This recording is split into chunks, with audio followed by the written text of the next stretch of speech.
Hello mga amigo, mika, guwapo, guwapa. Nandito na naman ako. Salamat Panginoon at syempre sa aking Holy Spirit na nagbigay ng mensaheng ito sa akin ngayon. Babasahin ko lang na nandito ako sa Pahayag 11. Pahayag 11:17. Ang sabi nila, Panginoong Diyos na makapangyarihan sa lahat, Diyos sa kasalukuyan at sa nakaraan, nagpapasalamat kami na ginamit mo ang iyong walang hanggang kapangyarihan at magsisimula ka ng maghari. God bless. Ito, may patotoo ako. May binigay sa aking mensahe kanina umaga. Kaninang umaga. Mga between 5 to 6 yun. Between 5 to 6. Ano yun? Merong pinakita sa akin. Mensahe. Criminal. Tapos thermal. Thermal o criminal. Tapos thermal. Tapos merong tunnel. May tunnel, tapos may nakasulat tunnel. Tapos merong dalawang anghel sa ibabaw. Dalawang anghel nakita ko, pinakita sa akin kanina. Yun. At yung mga tunnel na yan, binigay na rin yan sa akin dati. Patotoo ko na rin yan. Pinapakitaan niya rin ako ng mga tunnel. Sa ilalim ng kuweba. Yun. Marami siyang pinakitang ganun, yung sa ilalim ng kuweba, tapos sa dulo mayroong tao.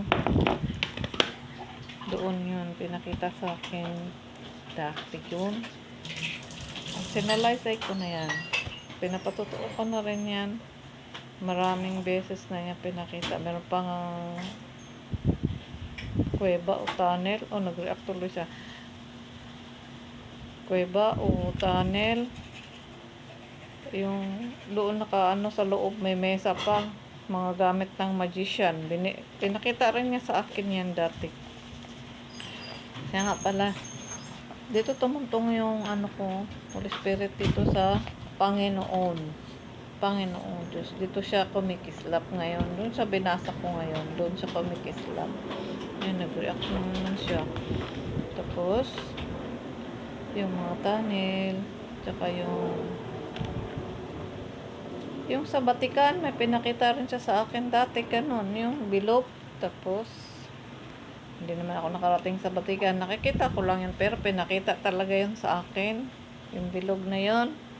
Tapos double layer yung bilog, tapos may mga haligi, tapos yung sahig niya, maganda yung sahig niya, parang diamante ang sahig. Kumikislap parang kang nakatungtong sa dagat, pero hindi naman siya talagang sahig siya na kumikinang, parang diamante yung. Tapos yung bilog na isa siyang parang siyang pinto nasa harapan, pinakita sa akin dati yun pinakita. Tapos yung mga tunnel, at saka yung doon din sa Batikan, yung kaban, at saka yung mga banga, pinakita rin yan sa akin dati. Kasi merong dyan, kaya naalala ko ang mga pinakita sa akin na pangitain. Tapos nag-react pa ako niyan doon sa merong kasi nga merong nag-content ng ganun, tapos doon nag-react ako doon. Ayun, nakita ko yung mga banga, at saka kasama yung kumbaga kaban kasi ang katawagan dati sa mga ganyan, yung baol yung pahaba, tapos yung lalagyanan ng ng Panginoon, yung may dalawang anghel, yung ganun. Pero iba naman yun, kasi yung baol na yun, yung parang pinagtaguan ng mga, kumbaga mga papeles, mga ganon, yun. Pinakita yun sa akin dati. At saka yung, ang dami ko pang, hindi na isalaysay ang lahat-lahat kasi ano eh, ito na, naalala ko pag nakita ko dito sa ano. At saka yung angel na doon sa ibabaw ng Batikan, pinakita rin yun sa akin. At saka yung upuan, yung trono, umiikot pa yun, pinakita sa akin. At saka yung silid dyan sa Batikan, pinakita rin yan sa akin. May isang silid dyan. Pinakita yun sa akin. Semento. Yung ano, tapos mayroong nakaukit na larawan. Yung isang silid. Hindi ko alam kung ano yung saan banda, sa left side o sa ano. Basta pinakita yun sa akin. May nakaukit na larawan. Yung isang silid na may pader. Tapos merong isa pa, may higaan. Isang higaan na maliit. May unan. Nakalagay, nakita ko pa yon, may unan. At saka yung taon nung pinakita sa akin nung ano, yung namatay na Pope. Yung 80 years old namatay. Yun, pinakita yun sa akin, yung bahay na yun. Tapos may lumabas-pasok doon sa gate. Nakasombrero yung mama. Parang apat yata yun sila. Yung isa lang yung nakasombrero, nakasuot. Pinakita sa akin. Nakasuot ng mga suit na magaganda. Yung nakamerkana, yung mga ganong kasuotan. Tapos pabalik-balik, pumasok sa ano, doon sa gate. Tapos yung bahay, yung ano tapos may kwarto doon na isa. Inano ko na yan, pinagtuo ko na yan dati. Kasi pinakita yan sa akin. Kaya pinatutuo ko na rin yan. Dati kasama yan dati, paano noon.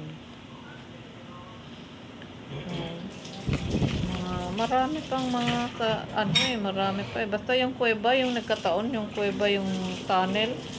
Tapos natuklasan yun doon sa Amerika na may ano.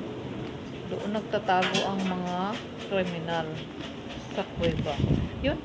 Nakasulat ngayon doon sa ano, tunnel naman. Kaya pinabalik siguro to sa akin ng Panginoon para ipahayag ko muli sa inyo. Kaya yun, pinakitaan niya ako kanina. Tapos ngayong hapon na, bago mag 3 p.m. ano naman, yung nakasuot ng puti, tapos nagtaas ng kamay, dalawa sila, nagtaas ng kamay, nakasuot ng puti, tapos yung dito nila, hoodie nila dito, itim. Yan pinakita sa akin ngayong hapon. Ngayon lang, yun ang patutuo ko, yan pinakita sa akin ngayon. Tapos patutuo ko lang yung meron akong pinakinggan ngayong ano, isang lalaking pinaklik ako doon ng Panginoon para pakinggan yung mga sinabi niya tungkol sa isda. Tungkol sa mga isda.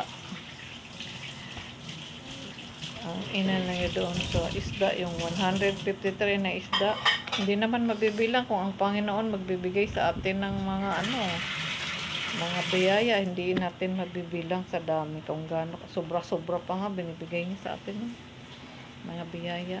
Yung mana, di ba? Napakadami. At yung dun sa bilang nakaano yun eh, at saka dun yung mana at saka yung mga pugo. Kasi nagreklamo yung mga tao kasi gawa ng puro na lang daw yung kinakain nila.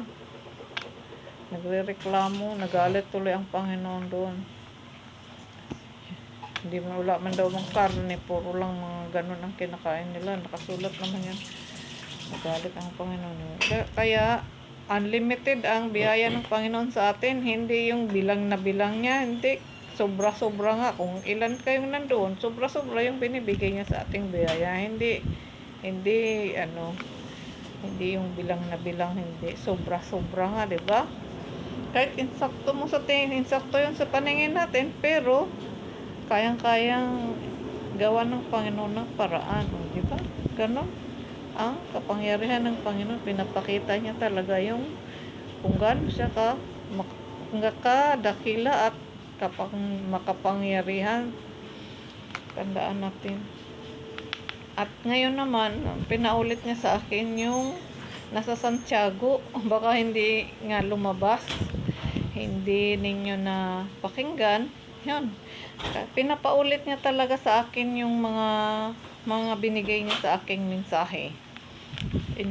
Pinapaulit niya sa akin. Kaya nga, bumabalik na naman ako. Kaya, ito, binibigay ko sa inyo muli. Tapos ngayon, ito sa pahayag, binigay na rin to sa akin. Verse nga lang ang binigay niya sa akin ngayon. At doon naman tumuntong sa Panginoon. Doon siya tumuntong. Kung kayo nakikinig at kung kayo naniniwala, nasa sa inyo pa rin.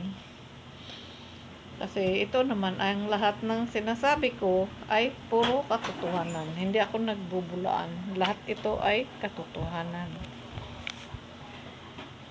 At ito yung biyayang binigay niya sa akin.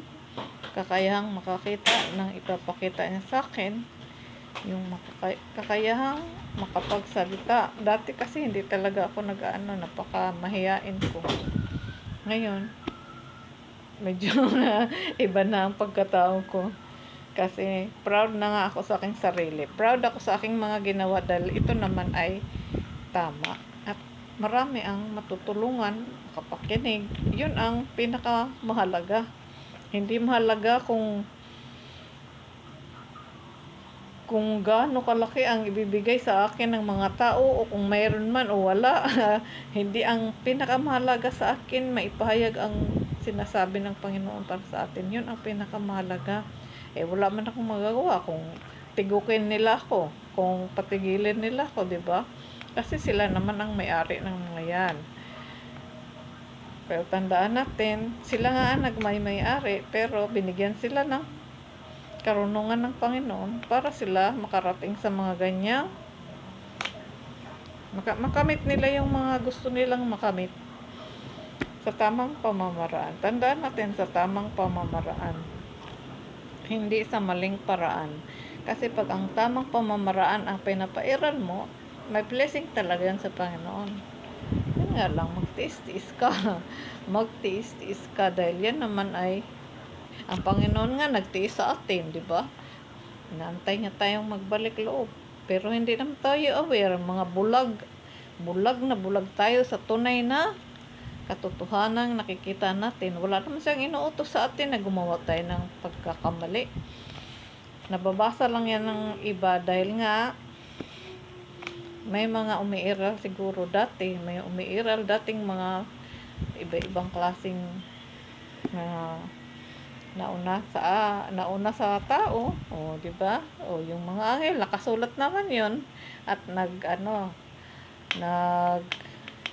nagturo ng kasamaan sa mga tao. Kaya tayo natututo ng mga ganon. At hindi naman yung katuruan ng tunay ng Panginoon. Hindi ang katuruan talaga ng tunay na Panginoon natin dahil ang katuruan niya puro kabutihan. Hindi siya nagtuturo ng ikakapahamak natin. Gusto niya tayong mabuhay muli, mabuhay tayo para sa Kanya, hindi para mamatay sa kasamaan. Yan ang ayaw ng Panginoon sa atin. Ayaw niya tayong mapasama. Iba ang kinagis na natin, di ba? Kahit anong i-comment nyo sa akin, wala naman akong magagawa. lalabas ako basta may binigay sa akin ng Panginoon. Hindi ko lang alam kung mapapanood nyo. Kung hindi nyo napapanood at hindi nyo napapakinggan, ay iulit niya talaga sa akin ito. Ibibigay niya uli sa akin. Yung mga hindi naniniwala, hindi talaga yan Kaya, sana pakinggan nyo. Tandaan natin, ang nananangan sa Panginoon ay may kapayapaan, may kapanatagan, may kasayahan, lahat. lahat ng binigay niya dito, yung mga dito, iba yung kasiyahang binigay ng Panginoon pag nananangantay sa Panginoon, payapa, walang kaguluhan, payapa ka, hindi ka kung may problema ka man, kaya mo yun kasi binibigyan niya yun ng paraan, inaanuhan niya yun, ginagawa niya ng paraan. Kaya sabi niya nga, lumapit kayo sa akin, kayong mga na bibigatan, o diba? Tapos manalangin tayo sa Panginoon. Yun naman ang kautusan tinuturo sa atin. Hindi naman niya yan tinuturo kung yan, mga yan kung hindi natin ikaayos, hindi natin ikabubuti. Pero wala tayong magagawa dahil kinagisnan na natin itong mga nandito sa sanlibutan. Kaya nga ang umiibig sa sanlibutan ay kalaban ng Panginoon, di ba? Ibig natin. Lahat ng mga katuruan ng sanlibutan, lahat ng mga gawa ng tao, lahat ng mga yan ay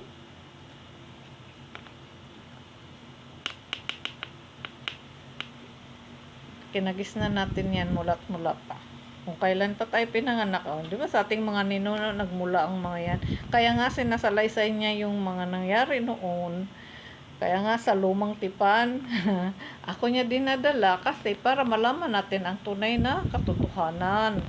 May pattern kasi yan kung paano. Tingnan mo yung si Mikaya. Si Mikaya. Kwento ni Mikaya. Di ba? Naglakbay ba siya? Tapos nakakita siya ng saserdote, nakakita siyang isang levita, ginawa niyang saserdote. Tapos marami siyang pinagawang mga tanso na mga rebolto. Tinatago niya sa kwarto niya. Tapos ninakaw naman ng mga taga-ibang ninakaw sa kanya kasi nga naman hindi naman yung katuruan ng Panginoon. Pati yung levitang naging saserdote niya, ninakaw din. Kinuha rin nung nang lumusob sa kanya. Tingnan mo si Solomon. Pinapaalam sa atin ng Panginoon yung mga nangyayari kaya kung bakit si Solomon sa dami na niyang asawa, yung isang asawa niya ang